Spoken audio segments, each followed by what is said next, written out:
on the consumer side, the angle in which I'm speaking, it's good for us because we get Wonder Woman 1984, we get King Kong versus Godzilla, we get Mortal Kombat, we get I think soon The Conjuring is coming out, we got Those Who Wish Me Dead, we got all those movies the day they dropped in theaters, which, you know, for some of us, like myself, theaters are just starting to open, so I would not have been able to see Mortal Kombat or King Kong.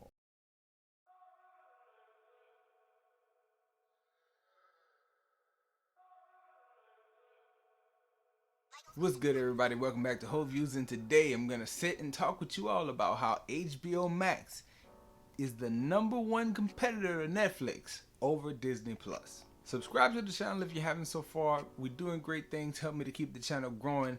Let's go ahead and talk about why we would choose HBO Max over anything else if we're not choosing Netflix. First of all, I gotta talk about the big competition to the big competition.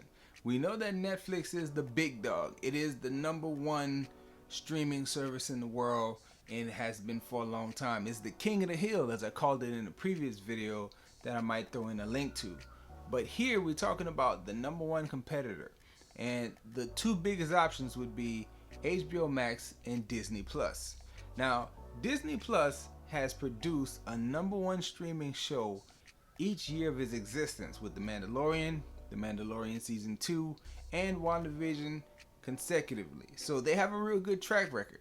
But HBO Max, in my opinion, is probably still a better option for the reasons I'm about to get into. #1 would be the catalog. When we look at Netflix, what's the best feature of it? The fact that you can browse so many movies of international origin, different genres, R-rated, family stuff. You got a big variety. The reason why we choose HBO Max over Disney Plus in this category is because Disney Plus kind of shoots itself in the foot being Disney. It takes the R-rated content and it separates it and it puts it on Hulu. So you would have to have a subscription to both of those services before you would be able to get access to the whole Disney catalog. HBO Max is backed by Warner Brothers, and they have access to a much larger catalog that includes family, that includes drama, that includes documentaries, and it's all accessible on one platform. You do not need to own a subscription to more than one service, which makes HBO Max just a little bit better than Disney Plus and very, very close to Netflix in terms of the volume of stuff that you can look through. I flipped through the app on multiple occasions, and I spend more time browsing things to just throw on in the background on HBO Max than I ever would on Disney Plus, because it's all family. It doesn't have something for every mood. HBO Max kind of has something for every mood along the lines of Netflix, which makes it very close in competition, in my opinion. Second reason would be the binge-worthy series that exist on HBO Max. Now, it's very close here in this category because Disney Plus also have a lot of binge-worthy series in its catalog at this moment. Now, at launch, Disney was at a disadvantage, but since Disney's launch, we got Mandalorian Season 1, Season 2, WandaVision. There's The Bad Batch, which is an animated Star Wars feature that's currently showing now. You got Falcon and the Winter Soldier. Loki is launching this week. So there's a lot of stuff available on Disney Plus. But again, it all tends to be Star Wars or superhero. It's not a huge selection. Let's go through and look at all the different things that are available on HBO Max if you haven't seen these already, and I'll talk about that. We have Deadwood, Entourage, Sex and the City, Oz, The Wire, Lovecraft Country. All critically acclaimed shows, all were main topics of conversation when they aired. And if you're one of those people who didn't have access to HBO when all those shows aired, now you have multiple seasons of multiple different types of shows that you can sit there and binge and you can catch up on and just enjoy some real good entertainment. I didn't even mention Game of Thrones. There's so much available for you to catch up on if you haven't seen it.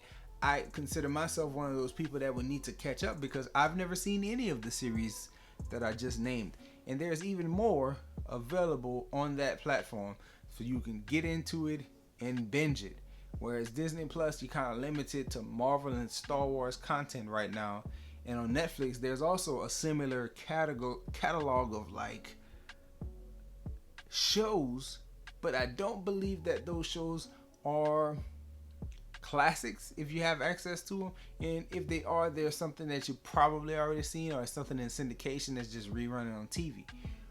With HBO Max is something that, you know, a lot of original HBO programming that you couldn't get anywhere but HBO, and now you can have it on HBO Max, which, you know, makes it real convenient. The third thing would be exclusive to 2021, because I know this plan is not going to be something that HBO Max carries forward as it moves through this acquisition that is going through, and that would be the day and date, same day as the movie theater release of so many big movies. When they announced this plan back in December, most people thought great for the consumer.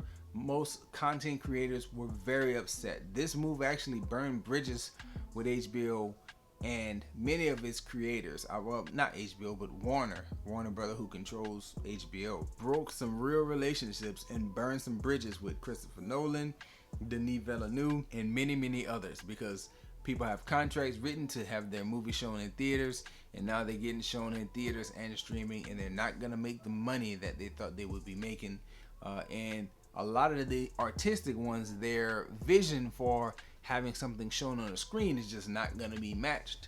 But that's bad on the content side. On the consumer side, the angle in which I'm speaking, it's good for us, because we get Wonder Woman 1984, we get King Kong versus Godzilla, we get Mortal Kombat, we get I think soon The Conjuring is coming out, we got Those Who Wish Me Dead, we got all those movies the day they dropped in theaters, which, you know, for some of us, like myself, theaters are just starting to open, so I would not have been able to see Mortal Kombat or King Kong or Wonder Woman 84, The Little Things, which was slightly disappointing, but still I got to see it when I wanted to, because this plan that they rolled out, something that Disney has not solidified to do. The Disney route has been, you pay for the service already, but pay an extra $30 to have access to this movie the same day it drops in theaters, which is totally beyond me. I know the mouse wants their money, but man, I cannot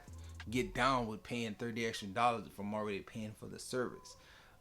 Netflix does some things with original content and putting out movies and things like that, but none of them generate the same buzz as what the Warner Brothers slate was.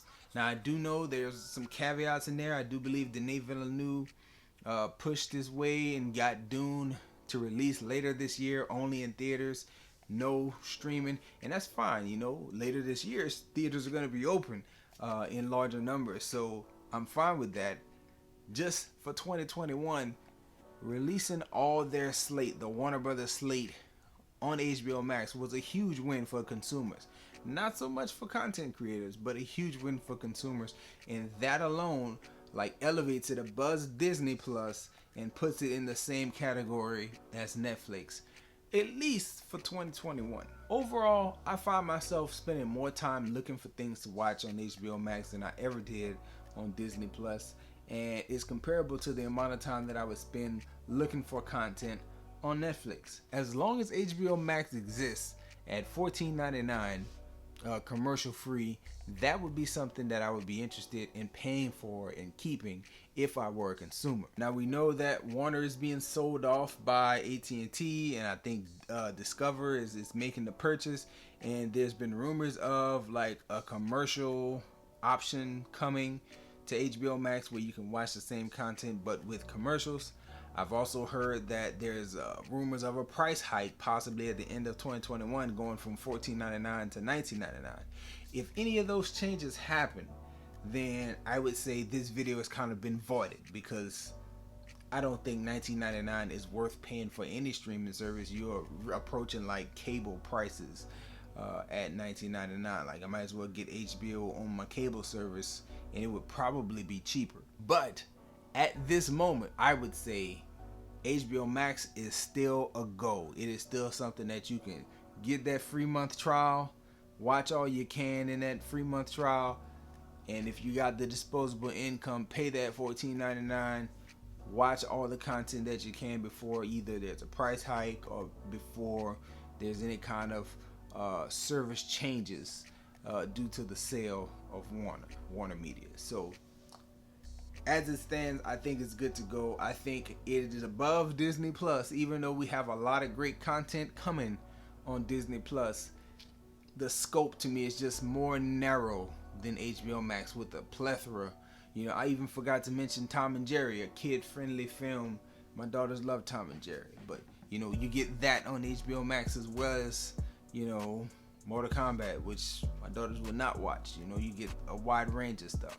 And again, even though some of these movies that were released day and date didn't necessarily hit, didn't necessarily impress, it's still good that we got access to those things as consumers. You know, on the content side of things, I understand if people weren't hot about it. But as a person who wants to see movies as soon as possible, a person who wants to enjoy, to watch everything that the internet is talking about at the time, I think it was a great idea for consumers, from a consumer standpoint, to get those movies as soon as they dropped, and we could all be a part of the conversation.